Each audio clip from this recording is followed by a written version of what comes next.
Hey, what's going on, everyone? It's 2 Minutes to Review. I'm Matt Gamba. I'm Zach Shaw. And in case you don't know, you haven't joined us for this before, it's part game show, part album review. We shoot for an album review in under 2 minutes, but whoever has the longest album review in that 2 minutes wins. So today, what are we reviewing? We're reviewing the new album from 21 Pilots. It's called Trench, and it marks their fifth album, their first since 2015's Blurry Face. And even though it actually fell short of debuting at number one, it still sold around 175,000 copies in its first week in the US alone. And it also marks their second top 5 album in the country. And right now, the band is just selling out arenas left and right. They're probably the biggest rock act right now, which might ruffle some feathers because they really do an interesting job at blending different genres. So I was actually really excited to listen to this album, because knowing that fact. And also figure my nephew is going to really like this. He's 13 and loves this band, so I get cool bragging rights right now. There you go. Your cool uncle. The cool uncle. Yeah. Hi, Barrett. All right. So, do you want to go first? Yeah, I think I will. All right. So, what we do is we each have our timers out, and like I said, longest review in under 2 minutes wins. All right. Ready? Set. Go. So, in short, just in general, it really is a refreshing mix of genres packed into one album. There really is something for everyone to like. At times, you can hear influences of 90s alt rock on songs like Jumpsuit and The Hype. Especially that last song, you actually can hear a bit of an Oasis vibe going on. And then there's other times that's just straight up modern hip hop on songs like Levitate and Neon Gravestone. And then throughout the album, there's like little sprinkles of soul and electronica and even just reggae. Like with Nico and the Niners. But I think Chlorine is such a strong standout because it mixes all those genres. It really should not sound as good as it does, or even a lot of times it could sound forced when another band does this. But it really sounds natural on this album. And I think Tyler Joseph, the singer and multi-instrumentalist, his voice is just really unique and has some really strong lyrics that just make this album really pop. And if this really is the type of music that young people are gravitating to, I know I sound old just by saying this, but if it is the case, then I'm happy with that. So in short, I really think it's a refreshing new album that I really was happy that I got into. Okay. And before we move on to my review, what would you give it out of 5 stars? I'd give it 4. 4? Okay. Because I say that knowing that I'm tempted to give it a 5, but wow. Yeah, but I also am trying to be realistic and just knowing that, you know what, this could just be the initial excitement. I couldn't even really guarantee that in a year from now I'll have the same feelings about it, but upon initial first thoughts, I was really blown away. Okay. So get some stretching going on. All right. Oh, I heard that neck crack. Yeah. Ooh. Didn't sleep well. Ooh.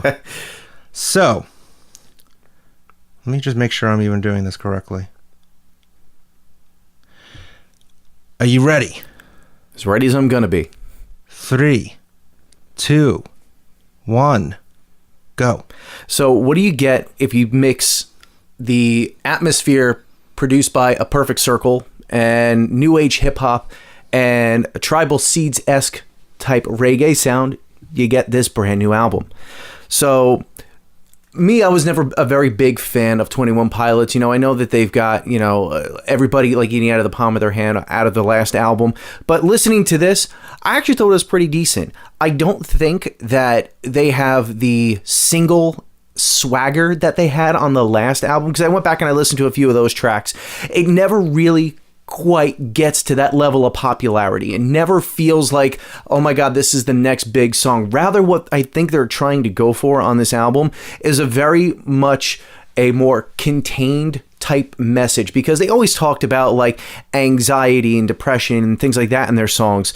But in songs like Neon Graveyard, I mean, it's a very like neo hip hop Matrix-esque sounding type song, and the lyrics on there are absolutely incredible. I'm not going to give them a knock on songwriting, because these guys clearly know how to write songs. They don't stick in one spot too long, and I think that helps, but also hurts at the same time, because while you're trying to have cohesion, you can't really have that cohesion if you keep jumping around. But they have like robotic reggae later on in the album, like Zach mentioned with Nico and the Niner and Cut My Lip. But overall, I think for a second larger release, that it sounds pretty good in my opinion. I really kind of dig what they did on this one. I love that that comparison you just made between A Perfect Circle and modern hip hop. That was cool. It's and one of the things I didn't even talk about in my review, just real quick, is the opening. Too late. Do it now. Go ahead. The opening track. It sounds very Maynard James Keenan-esque. Like he sounds like just the style of the vocals. It just sounds like Maynard to me. I got a huge Smashing Pumpkins vibe off of that song.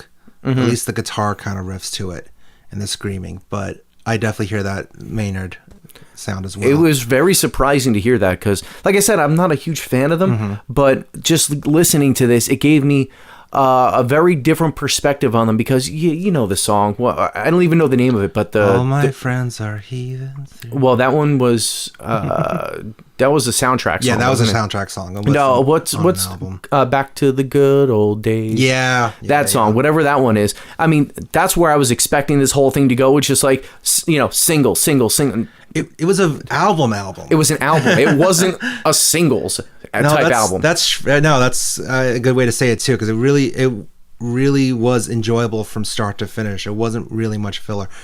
Before we reveal who, because great review, unfortunately that's not what wins you points here. Correct. But before we get to that, out of 5 stars, what would you give it? 3.5. 3.5? 3.5. Fair enough. There was a lot that worked for it, but then what worked against it, I feel like if they tweaked it and made it a little bit better, it would have easily have gotten like 4. Fair enough. All right. So, who had... So, reveal my score first. So, well, first and foremost, I'll tell you that you didn't go over 2 minutes. So I did not? You did not go over 2 minutes. 1 minute, 17.03. 1 minute and 17.03. That's really specific. Yep. Gotta love these iPhones. And so what did Matt get? Drum roll, please. 1 minute and 40 seconds. Yeah. And whatever that 96. I'm not even going to say it. Screw you. I won. But the winner is honestly really you, because if you're going to listen to something... Because I'm going to be a cool uncle now? Well, reviewing it? Not you. Oh, you mean all of us. Sorry. Yes. Whoever picks up this album and listens to it, if you enjoy hip-hop in any sort of fashion, if you enjoy reggae in any sort of fashion, and if you're a fan of A Perfect Circle and maybe you never really listened to these guys, or like you said, the Smashing Pumpkins, give it a try. Because honestly, I would have never tried it unless Zach was like, hey, let's review this. I said, okay, so we'll do it. Absolutely, yeah. I mean, it's really, going back to it, it has something for everyone. Absolutely. It's and for this to be actually even popular in mainstream rock, radio, alternative, whatever, it's nice to hear. And hopefully that could maybe expose younger fans to broader, even more intricate music. So it's a win-win for everyone. And there we go. So this has been 2 minutes to review. I'm Matt. I'm Zach. And if you really like this episode, let us know on social media, on Facebook, Twitter, Instagram. Follow Epic Footnote Productions. Let us know what you think and keep up to date on what other episodes are coming. Talk to you next time. See ya.